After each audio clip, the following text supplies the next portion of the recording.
come so far just singing over rap beats. See you on the way up, only looking down when we're seeing where we came from. You ain't gotta wait up, never gonna slow back down. And there's no stopping now, they can't take us down. There's no reason to fight this feeling, 'cause I love this life. Yeah, it feels alright. And there's no reason to stop believing, 'cause I love this life. And the future's bright. And there's no reason to fight this feeling. Yeah, I love this life.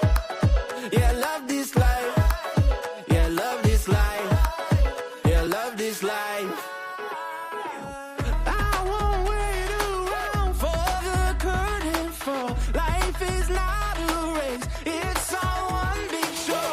I can see it now that the truth is told. Feels like letting go, 'cause I love this life.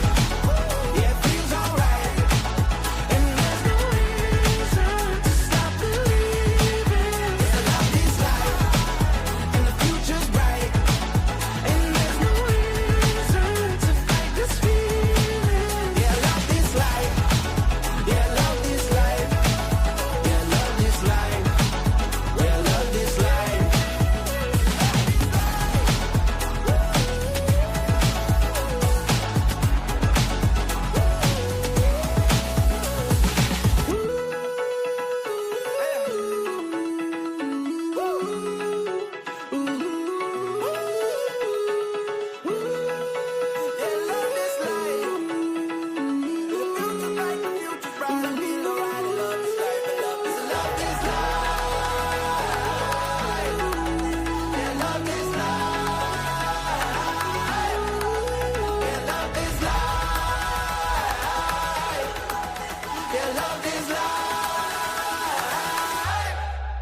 Cause I love this life.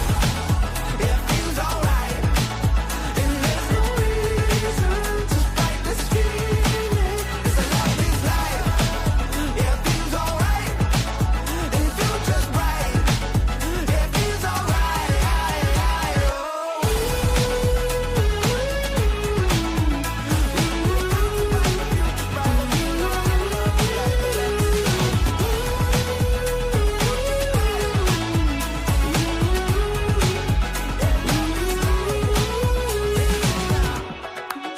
Yeah, I love this life. Yeah, I love this life. Yeah, I love this life.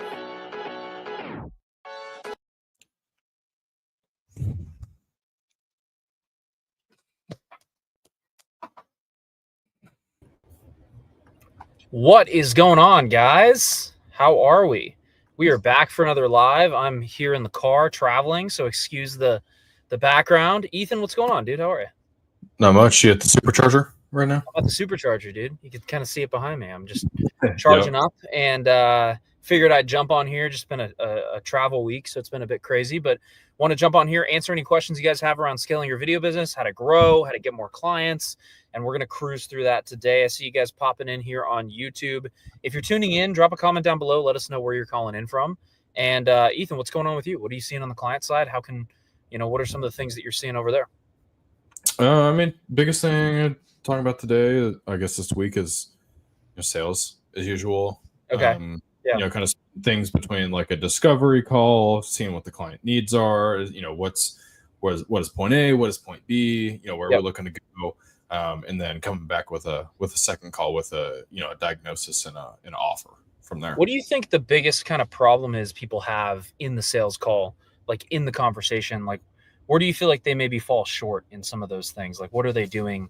Maybe not getting enough problems, not getting enough pain points. Like, what are some of the problems that you're seeing there? Yeah, no, that's exactly it. Is the pain points? Why are we doing this? What are we looking to do versus just asking, like, do you guys want social content? Do you want a brand video? Do you want testimonials? And not focusing on the outcomes of like, what does that do? And using the video as a vehicle to get from A to B.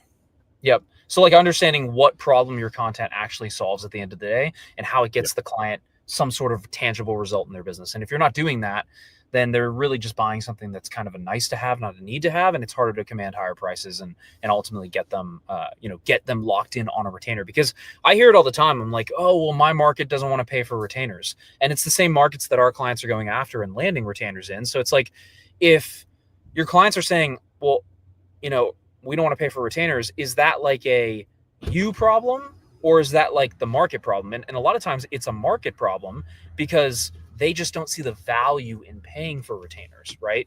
And that's ultimately what it comes down to. It's like, you have to show them the value. It's not the client's job to understand the value. It's your job to help them perceive that value. You know what I mean? That's ultimately what it comes down to. And I think a lot of people get that wrong. What are you seeing when people are kind of going through this conversations? Like, where do they get hung up a lot of times? Yeah, I mean, I would say the value is a big part, because you can't just like walk, especially if you're doing outbound, you can't just like walk up and ask people, hey, do you want a brand video for $8,000 or whatever you charge? It's more about, hey, do you want to build a system or have a way to consistently bring in clients that trust you and like you and know you, versus, like I was saying, it's like, do you want video, right? So it's what is it going to do for you? Sell them the outcome, not the actual deliverables. It's like, I think we talked about it last week, is we're selling the vacation, not the flight there. Exactly. Yeah.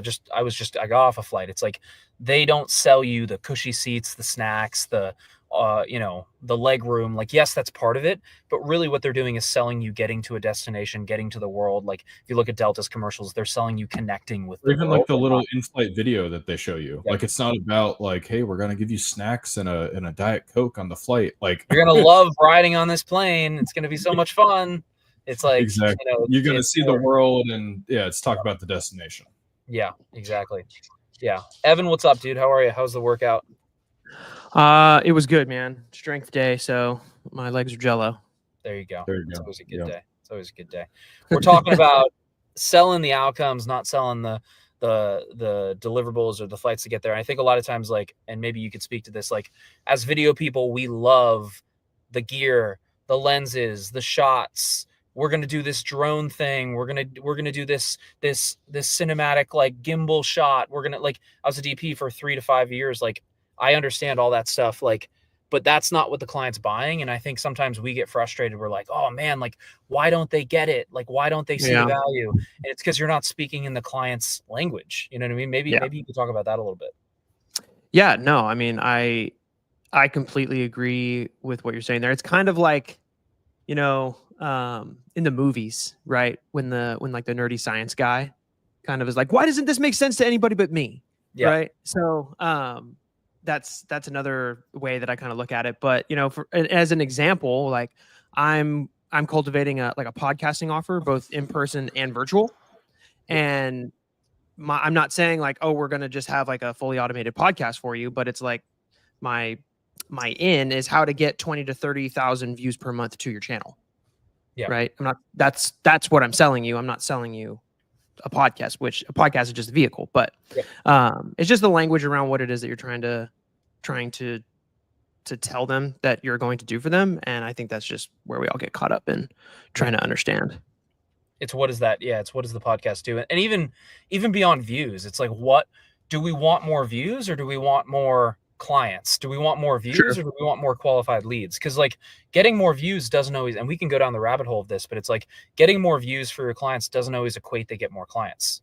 Like, that's not the same thing. Because it's like, if you're making mass market content that appeals to anybody and everybody for your clients, then like you're just going to get the everyday person. Whereas what you want to be doing is creating content that's around their specific niche and the people that they're trying to solve. Even if it gets less views, oftentimes the lesser viewed content gets them more clients because it's more pinpointed towards a smaller target group of people who can actually afford the services that business is providing, right? Like we don't get a lot of views on our content. I'll be honest about it. Like I don't, but we don't either. Dollars in sales because we don't need a lot of views, right? We need the right type of views and the right type of people. And I think a lot of times people don't even realize like 100 views is a lot. Like that's 100 people that have seen your content, or 1,000 views is a lot, or 5,000 views is a lot. Like think about the right viewers, because if you had 100 people who are the right viewers, they're all right. Customers. Yeah. It's like if you had 5,000 people. Yeah. Like if you had 5,000 people become a client, you couldn't handle that in your business. No. Like there's Yeah. literally no way. So you Yeah. want to think about it in that term too, where it's like, like, am I making content that my target avatar would resonate with? And if I'm making content for my client, am I making content for my client's target avatar that would actually resonate with them? Or am I just making stuff to get views? And that's kind of the two kind of prongs you want to look at when you're making that type of content. Let's look at some comments, some questions here. Brett says, sell the vacation, not the flight. Exactly. 100%. Brett, I know you're one of the clients. If you don't mind, drop a comment down below. Let other people know kind of what your experience has been. I know you joined with us a couple months ago, but would love to see that as well and just highlight you. Ghost LC on Instagram says, what's a good script to use when clients that are looking for content to use with clients that are looking for content but are unsure? I think there's a lot to unpack there, but Ethan, Evan, maybe you want to take that. I know that's pretty vague. I would just start at the top and see, like, what are you hoping to achieve with content? Like what get on a Zoom call, talk to them. Hey, how can we help? What are you looking for? What's the outcome you're looking for is kind of what you're saying. Yeah. Like, you mentioned you want to do content. Like, what are you hoping to achieve with that? Yep. Yeah.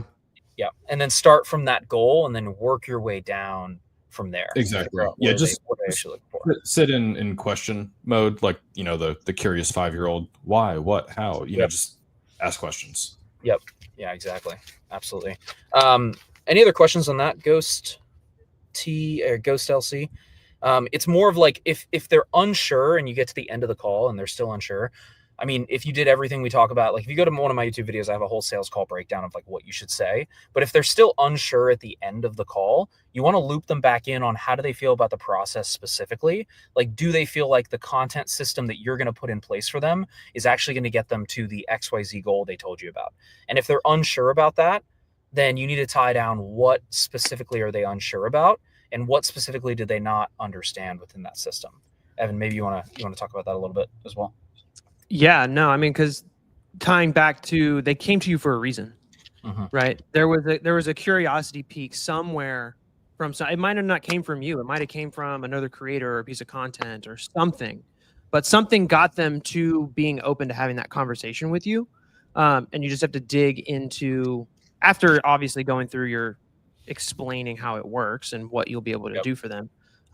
Just like you said, looping back around to having them positive on going through that process, because if they're unsure or not positive or anything like that, then they're not going to have success in doing anything with you, and that's kind of where you'll see the churn and people not return, and that's hard to create the monthly recurring revenue.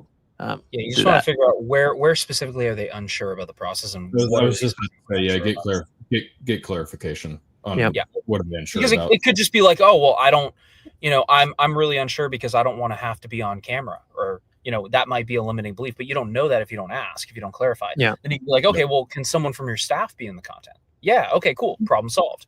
And a lot of times, like, the problems are not hard to overcome, but what most people do is they throw these smoke screens in front of the problem and they don't tell you what the real concern is, and then we don't clarify, so we don't understand what that problem actually is. If we actually got to the root of it, though, it's usually pretty simple to solve those things and just explain away whatever the concern is at the end of the day.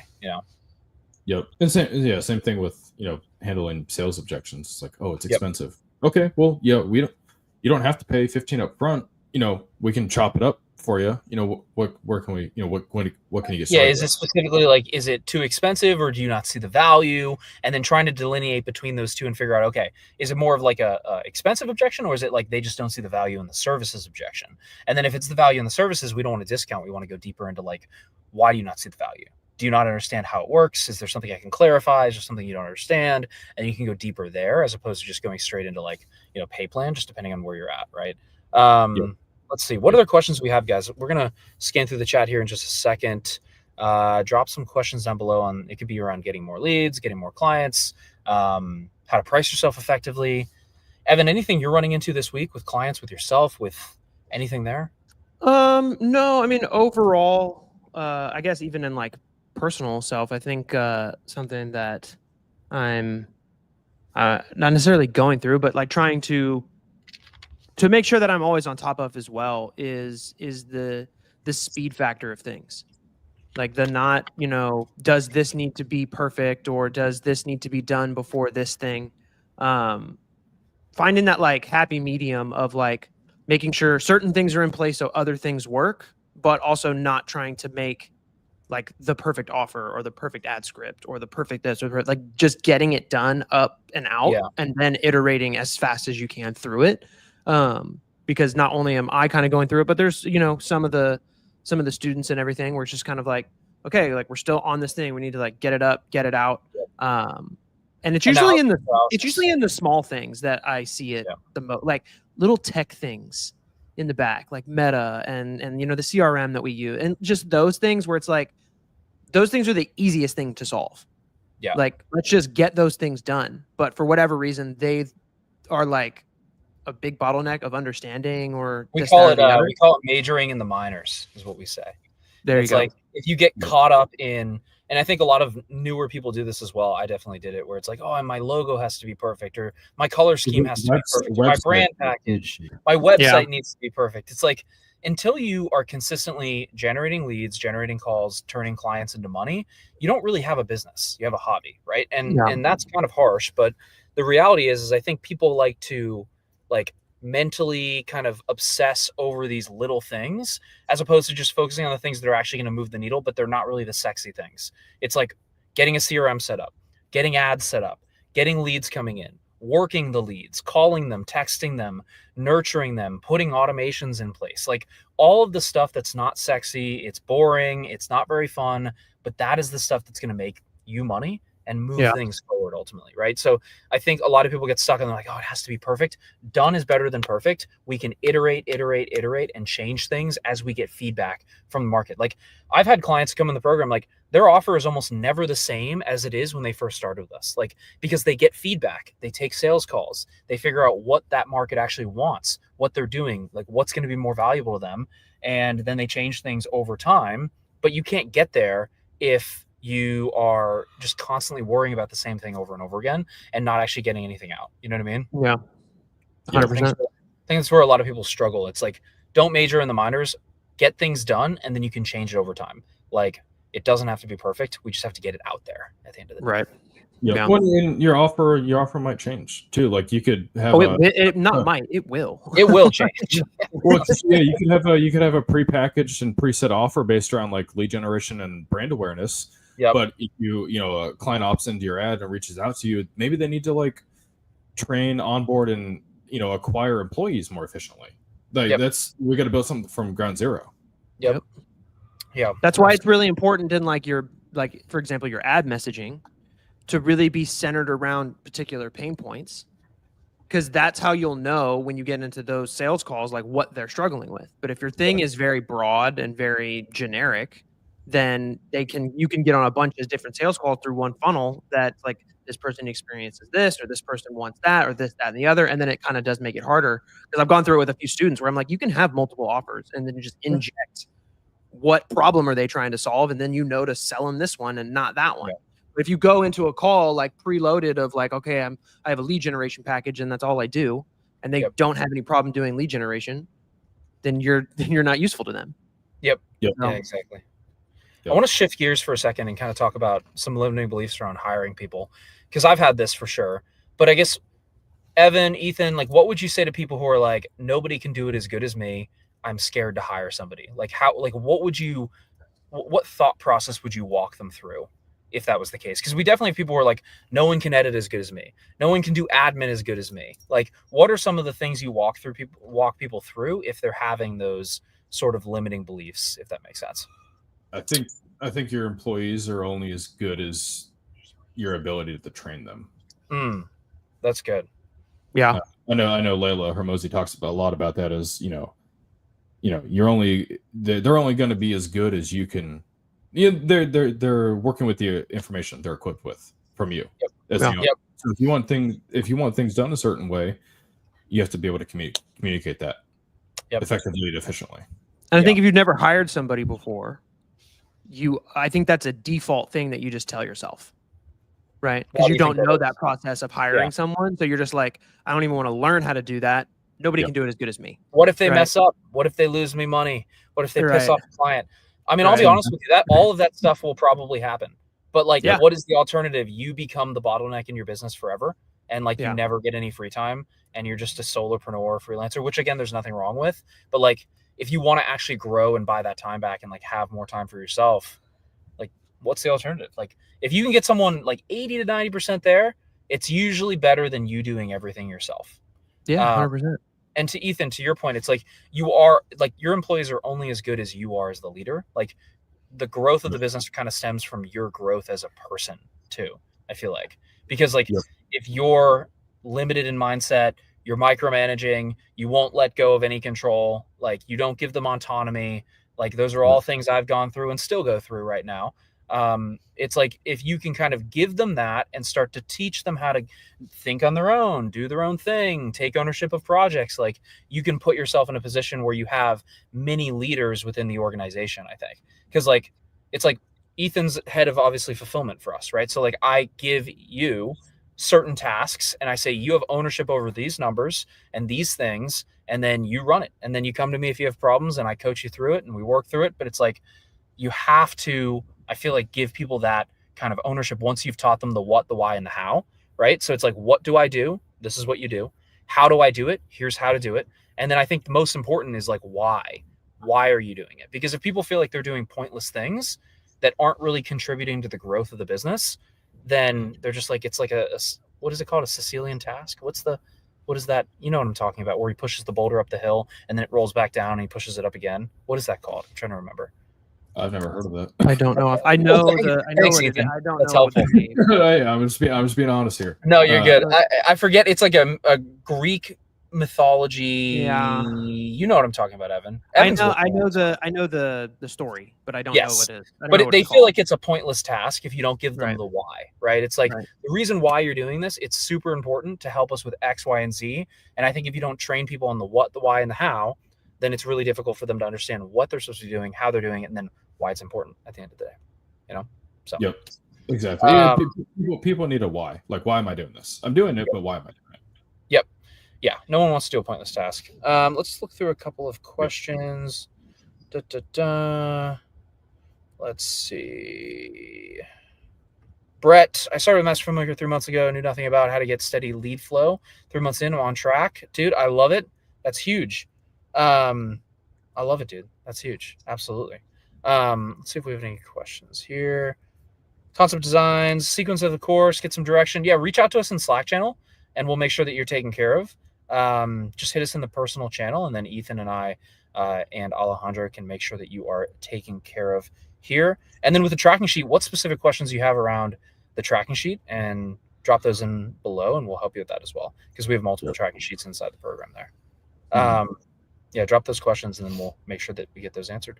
What else with hiring? Like, you hired an editor, Evan. So like, what was the kind of main limiting belief before you did that? And then what were some it was a little bit of the, nobody can do it as good as me. It was also, for me, it was like interfacing with them, especially because I knew the person that I was ultimately probably going to hire was not going to be in my country. I knew that the help was going to be from outside of the States. And that's even another like kind of mind world that you have to kind of go through, where it's like, okay, now I have to potentially have this like language barrier thing or whatever. And then just as you kind of go through it, you like find surprisingly out, like, they all work with a lot of us over here. So like they're on our time schedule. They speak good English. Like you figure out like these things that you thought were going to be the case just aren't. There is a little bit of that, like, okay, they're not as technically sound or this, that, or the other. But it's also at the end of the day, for I think what we're doing, it makes sense for what you're doing for your clients, right? So if like organic social media and like, that's not maybe entertainment stuff, but just like informational stuff, talking head, things like that, like that doesn't need to be a Steven Spielberg production. And thinking, I think we get caught up as the tech people, right? Like, oh, they did a bad job of this transition or this, that. It's like, none of that then teach them how to do it better, right? It's like, but at the end of the day, I think some of the things, like we over focus on things that ultimately don't either move the needle or ultimately matter in the grand scheme of things, based on what it is in that piece. Now, if it's like if you got hired to make a Super Bowl commercial, that's a different story. Like that thing needs to be more meticulously gone through, and this, that, and the other. So I think there's just different levels of understanding of what it is that you're actually doing and trying to achieve, and not trying to hold certain things to a certain standard where in the long run, it might not matter if it's done this way or that way or with this level of scrutiny. Right. Yep. So. Yeah, I agree. I think you have to let go of some of those little things, because people are going to make mistakes, but then when you get the mistake, coach them on how to fix it, right? And say, hey, here's how I want you to do it next time. I think a lot of people expect people to just like come in and know exactly what they want in their head. And it's like, no one can read your mind. You have to train them on what you want. And like, just I helped Clayton, one of our clients, do this. It's like, make literally a Google Doc where it's like, okay, here is what we do. Here's how you do it. Here's how you edit each video. He recorded a loom of him talking through how he edits each type of video. And then he puts the editor through that training before they go and edit for him. So it's like, if you do that, then you start to eliminate a lot of those questions. You build like an internal course for each position that you have, right? Which is super, super key. I don't know how to pronounce this. Can someone try this? This is what we were talking about, the boulder. Sisyphus I think he said boulder. Sisyphus is what you were talking about, pushing up the hill. Yeah. Okay. Mythological. Brett always coming in hot with the good info, dude. Brett's like a book. He's like that book that's on the bookshelf that you just like pick up one day. And it's like Ethan's our calculator. Brett's the book. We're good. Mythological character rolled the boulder up the hill, and then it would always fall back down, and you have to push it. Yeah, exactly. That's how people feel when you don't give them enough direction on like what to do and why it's important at the end of the day. Just super, super key. We got 3 minutes here, guys. What other questions you have? Scott, I think you're a concept design. Hit us in Slack. We'll make sure you're taken care of there. I had Ethan drop you a note. But what other questions do we have around scaling a video business, getting more leads, hiring people, growing? We have 2 to 3 minutes here. We'll answer as much as we can, and then we'll get you guys rocking and rolling here. Anything else, guys, that we didn't touch on? Am I forgetting it? I'm trying to think about any other takeaways I had this week. No, I've had a super personal busy week, so my brain's kind of everywhere. You're good. Yeah, I think like focusing on things that are going to make you guys money as a video business owner, as a videographer, like taking sales calls and then moving all the things out of the way, like generating leads, taking sales calls. Those are the two things that are going to ultimately make you more money. It's like, how can you move other things out of the way, offload those things so you can actually get more time to do the thing that makes us money at the end of the day. And that's the key thing you want to think about. So, well, cool, guys. If there's no other questions, we're going to wrap it up here. If you guys want to learn more about what we do at Master Filmmaker, there should be a link below this video. If you're on LinkedIn, YouTube, Facebook, to book a call with our team. If you're on Facebook, you can go to our link in bio, and we'll be happy to help you guys, see if we can help. And with that being said, guys, if you have any other questions, let us know, and we will see you guys in the next live. Hey, guys.